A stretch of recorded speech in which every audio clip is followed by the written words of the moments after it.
You are the creator of your own reality. And the reason that you are the creator of your own reality is because you are the perceiver of reality. You are the one who perceives and therefore offers a vibration, and therefore, and these are the most important words that you will hear from us today or ever, and therefore you establish a vibrational point of attraction. Sometimes your point of attraction is fleeting. Somebody just talked about it. You focused on it for a little bit. You didn't get too excited about it. You didn't give it too much thought. So it passed through your vibrational experience quickly.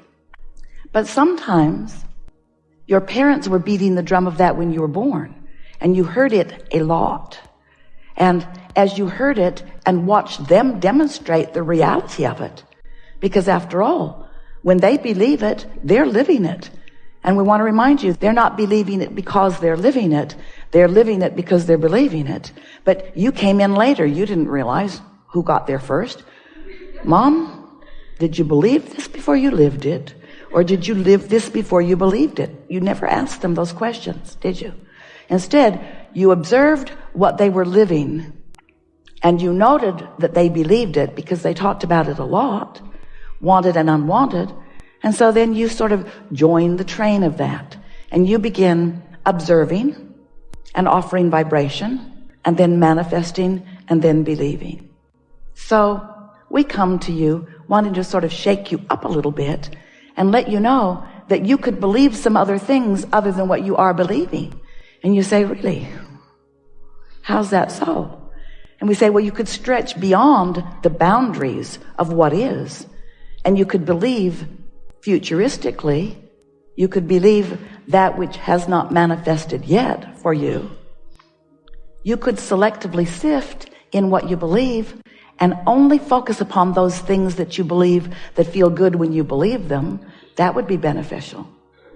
But what we're going to be talking about here today is what you're focusing on, and therefore what your point of attraction is, and therefore how you feel when you focus upon it, and why you feel the way you feel when you focus upon it, and then what to do about it if what you're focusing upon and how it feels doesn't please you. And meanwhile, you're just thinking, yeah, how can I get the money I want? Yeah, how can I get to the manifestation that I want? And we want you to come at it a different way. We have a new analogy. If you've been listening to us for a while, it may not seem new to you, but it's new enough that we want to give it to you here in case you haven't heard it, because it will provide for you a very wonderful basis of everything else that's going to unfold in this discussion today. Esther has a pond at the center in Texas, and the water was getting cloudy, more and more so, until you couldn't see the fish. She knew that it could be improved. She didn't know what had caused it, but she remembered when you could see the fish. She remembered when the pond was clear. And so people came and provided their opinions. Let's replace the filter, which they did, the pump and the filter. It didn't change anything. Let's put clarifier into it, which killed fish but didn't clear the water. So it was determined that the water was being drawn from the pond into the filter through pipes in the ground, and it was being filtered. But when the water was being put back into the pond, those pipes were clogged, completely clogged. Texas has a very hard caliche soil, becomes almost concrete-like, and those pipes were full of that. So over time, they just clogged up. So they laid some new pipes on top of the ground just to see if that really would solve the problem. And of course it did. The pond cleared right up. And so they buried the pipes, and today the pond is very clear. Someone said you could see a nickel at the bottom and you could tell whether it was heads or tails. And it's true. The pond is clear again. We want to suggest to you that you may want to lay some new pipes for yourself, because you've been collecting debris in your pipes for a while, little by little by little. So gradually, you didn't even know you were doing it. But your pipes aren't clear, and so sometimes. And when your pipes aren't clear, then even though you're asking for what you want, and the universe is orchestrating and supplying the mechanism and the means and the direction for you to have whatever you want, no exceptions. If you are not in a vibrational state of allowing what you've asked for and what has been vibrationally prepared for you, then when your filter, your vortex, pushes that desire toward your pond and your pipes are all clogged, you say something's wrong. And we say something is out of balance. You've got beliefs that don't vibrationally match the desire. So over time, we've been talking to you. We've been talking to you for a long time, in fact. Started right here in Phoenix. We've been talking to you about the vibrational nature of your being. But most of our physical friends are not so interested in their vibrational nature, and we want you to be intensely interested in your vibrational nature. In fact, there is nothing more important for you to be interested in than your vibrational nature. Because as you offer a vibration, because you think a thought,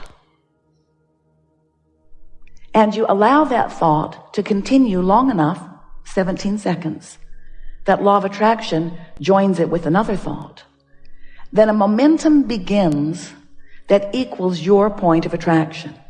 And literally, absolutely, unerringly, everything that comes to you, everything that you let into your experience is because of that vibrational pattern that you have established and practiced and perfected. Now, all the time that that's happening, you are sifting through the variety of your life, perceiving, concluding, opinionating, and all of that is good.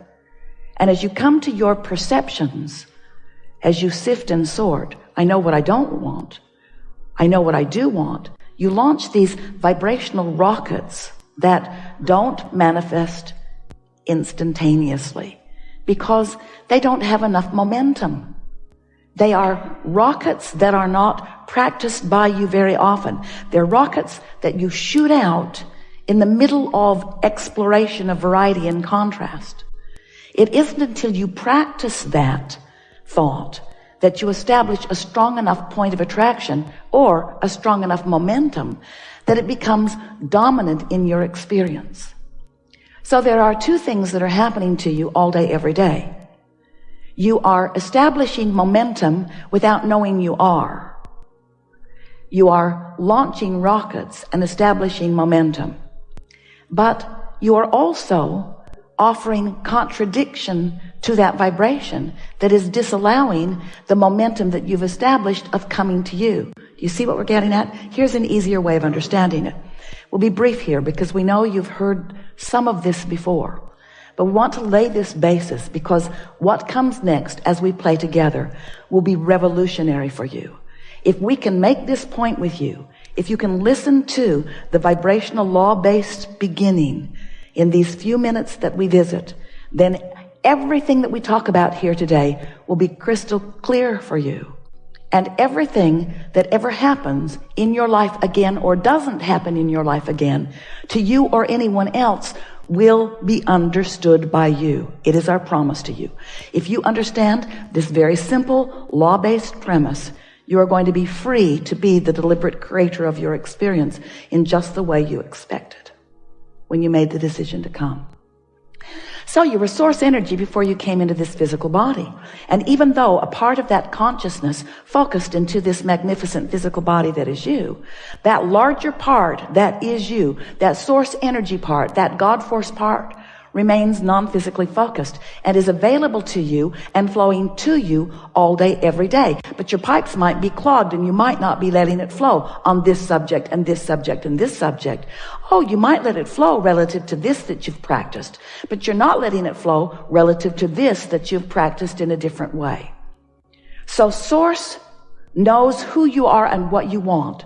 and is flowing consciousness and direction and impulses and love and energy and power and invincibility, pouring that all to you. The question is, are you in a vibrational place that you are receiving it or not? So over time, we've broken this into 3 steps. We want you to understand that you're sifting through the contrast and you're asking all day, every day. That's step 1. Ask for what you prefer.